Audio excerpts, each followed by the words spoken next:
ఈ యాసంగి నుంచి అమలు చేయబోయే యాంత్రీకరణ పథకాన్ని సాధ్యమైనంత త్వరగా అమలు చేసి రైతులకు నాణ్యమైన పనిముట్లు యంత్రాలను రాయితీపై సరఫరా చేయాలని మంత్రి తుమ్మల నాగేశ్వరరావు అధికారులను ఆదేశించారు.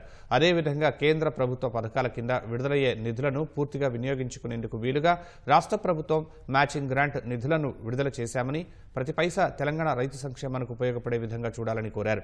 సచివాలయంలో మంత్రి తుమ్మల నాగేశ్వరరావు వ్యవసాయ, ఉద్యాన, మార్కెటింగ్, కోఆపరేటివ్ రాష్ట్ర స్థాయి అధికారులతో సమీక్ష సమావేశం నిర్వహించారు. మార్కెటింగ్ అధికారులు ఇప్పటిదాకా 8,59,000 మెట్రిక్ టన్నుల పత్తిని సేకరించామని, పత్తి కొనుగోళ్లలో ఎక్కడా ఇబ్బందులు రాకుండా ఈసారి పకడ్బందీ చర్యలు తీసుకున్నామని మంత్రికి వివరించారు. గత సంవత్సరం ఇదే సమయానికి కేవలం 1,99,000 మెట్రిక్ టన్నుల పత్తిని మాత్రమే సేకరించడం జరిగిందన్నారు.